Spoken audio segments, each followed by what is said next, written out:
Welcome back to LTS, Let's Talk Sports. And of course, we're going to be talking Sambo, not to be confused with Samba.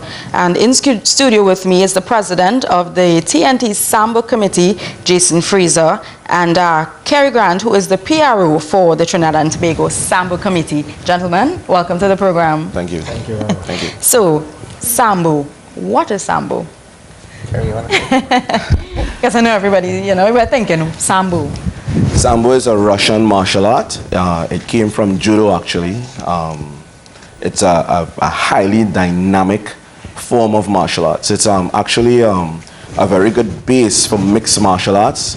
Mixed martial arts right now is the #1 growing sport in the world. And I can tell you that a lot of the athletes that are going in the direction of mixed martial arts, they really enjoy training in Sambo to prepare themselves for it. How long has the Sambo presence been in Trinidad and Tobago, though? It has been in Trinidad and Tobago for just about 2 years. Really? And has been growing. Trinidad and Tobago Federation has been given the status in the Commonwealth as the fastest growing Wow. in the Commonwealth nation. We just came second last year in Pan American Sambo Championship. Kerry here won silver, I should say. Hey. He's a coach, he has his own club, and he also is still competing as an athlete. The team has been very successful. The athletes are working very, very hard, and I could say that what we could expect from these athletes is greater things ahead to come. So you said it's only been around two years? Yeah, but it is a sport that is over 100 years old. Wow. Yeah. And of course, you said it's growing fast in Trinidad and Tobago. How many clubs do we have, do you think, to date? We have about close to 30 clubs. 30, and that's including Tobago as well? Do we have that presence in Tobago? Yes. We cannot leave out Tobago. And we have on the Anto, it's Trinidad and Tobago. And Tobago, yes, all right. I know you said it's a type of martial arts.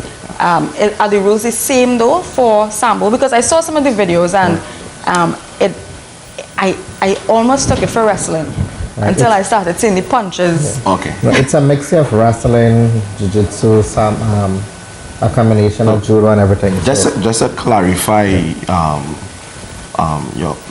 what you were asking, there are two types of Sambo. There is sport Sambo and then there's combat Sambo. Yeah. Sport Sambo, there is no striking involved.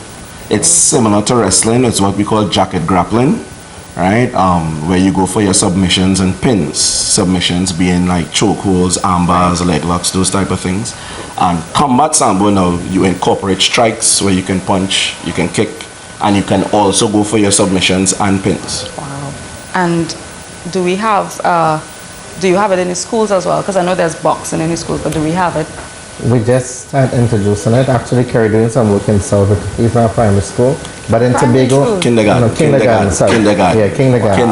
I have 3 or 4-year-olds. Yes. Yeah.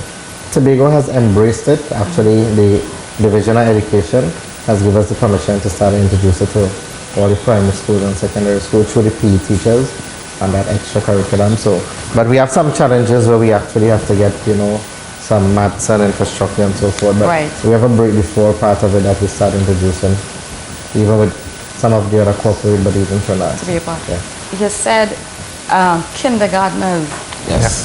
Yes. So what age can you just start at any age? Because that's pretty young.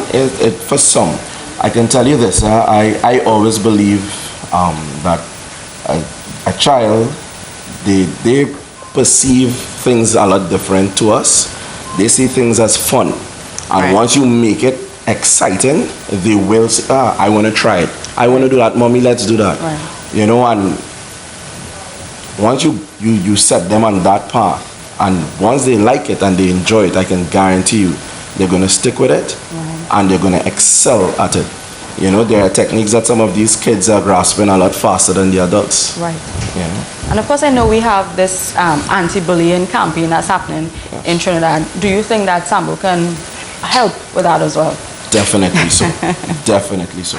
Like I said, Sambo is not about striking only. There is a non-striking aspect of it, which is sport Sambo. And what I teach the kindergartners and the younger ones that train at my dojo is a non-striking aspect of it, because most kids, when they get angry, the first thing they want to do is lash out. Right. So we try and temper that. We try and take that down. It's not all about striking. You can defend yourself without actually hitting someone. Right. And, well, I know you said there's a school presence. How many levels do we have and different ranks? Because I know with your normal karate, you have your black belt, your purple belt.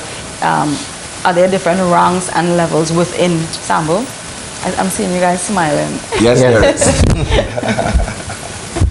Yes, there are different ranks, different levels within Sambo. Sambo doesn't have a belt system like the traditional martial arts like karate and all these others. But there is a ranking system where you go through the, it's ranked, actually it's similar to the judo ranking system, right?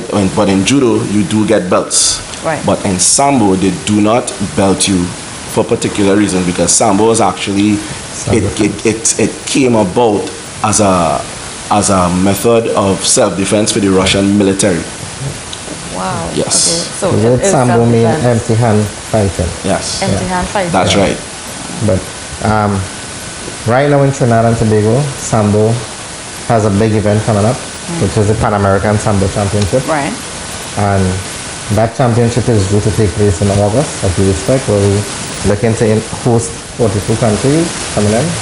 We expect over 600 people from within the Pan American region to be visiting our shores. Countries like Argentina, who will be going home on Sunday. Argentina, Brazil, the USA, Canada, Paraguay, Uruguay, Canada. So, but I know that Venezuela is coming to take Trinidad and Tobago out because basically they are the champion in the Pan American. And we are second runner. They beat us by 2 points. So this championship could only be a success if we have the whole of Trinidad and Tobago on board. It will be at your respect. We need the corporate sponsors. We need the government. We need our beloved. Do you have any sponsors on board right now? So far we have Blue Waters. We have a few sponsors who's actually coming on board just to finalize some. But of course you can never have enough because there's the demand. For a magnitude of this event, I mean, to host an event with 42 countries and over 600 athletes alone, we ain't talk about officials, we ain't talk about, the supporters and all of that as yet. Is everybody gonna benefit? The whole economic impact you're gonna have, heads and beds, hotels, transportation, all of that, plus security. So it promised to be a grand event. We have ambassadors coming in, the president is involved, we have a lot of people. Logistically, what is the preparation though for you? We have right now leading to the event roughly about 45 days, and trust me, it is a lot of work. But we have a strong team, the chairman of the LOC, Sandra Bashir, who actually had, she was a part of the under 17 World Cup. She also was the protocol officer for the World Cup for the West Indies cricket in 2007. So we have some people on board with experience, so I'm not worried about that. What I'm actually concerned about now is actually having the government of Trinidad and Tobago on board to give us that support we need. We're going to thank we have the Ministry of National Security giving us visa exemption and those things, but there's still a lot more logistics to come into play. Especially if you want to take it further. And as you said, we it's need a Ministry of Finance, involved, because we have all the equipment that coming in from Russia going to remain here. All the mats, all the equipment for the championship. So actually the athletes in Trinidad and Tobago will also be benefited. And right after that and before that we have national championship. But right after that in September, Kerry Grant, who is also a coach, will be an athlete. He will be in the 100 kg category combat for the President Punton Cup. We only have 4 athletes from Trinidad and Tobago representing us.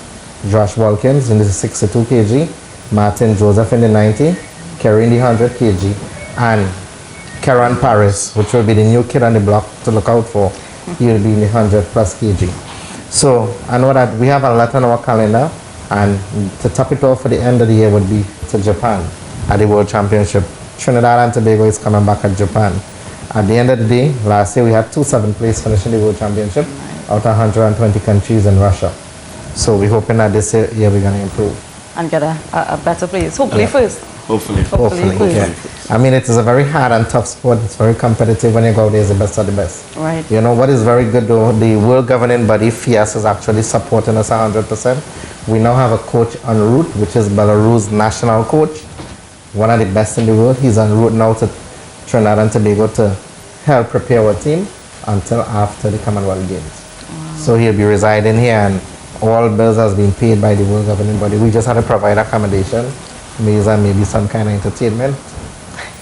And we know And Peter everything. got entertainment. So. So of course, we seem to be set, as you said, for the competitions, and we definitely have a tight schedule for the rest of the year. Yeah, we have a you tight said schedule. Japan, London. Yeah. We're having games at London. Yes. What is that at London? London is the Commonwealth Games. Commonwealth. Which is back to back, is on Punting the Cup and the 27th. Commonwealth Yeah. Game. 27th and 20th. Punting Cup. And the Commonwealth. And the Games, Commonwealth. yes. So, and of course you said, I'm just impressed though that for only 2 years that we're doing so well, Yes. with around, you said 100 countries, 100 countries. 120 countries. And we're 7th in But competition. Yes. please bear in mind though that we have last year, Dwayne Hines won double goal, Josh Walkin won a goal, and Mikey Houston in Pan American Championship. And that was our second outing. Plus we had 2 silvers, one by Kerry, one by Karen Bourne. We had the first lady, Shiri Sabero, who won the World Challenge, you know who? Peter. So Shiri's actually, she's doing great. She is one to look to reckon with at this championship, and I'm expecting gold medal from Shiri. She's our strongest female at this championship, coming up from Trinidad and Tobago. Plus we had CN who plays Karen, you know, Karen. So at the end of the day, I know that we have the caliber athletes. We need to get 27. So all pool is open right now, and I said that to all the clubs. Everybody have to fight for the spot, including Dwayne Hines, Josh Walkin, Right, he will also Kerry have to Grant. come back Everybody again. have to come back in nationals Right. Yes, and yes. play. So, So just quickly remind us where the event will be. at UWI on the 21st to the 24th of Is there a cost August. attached?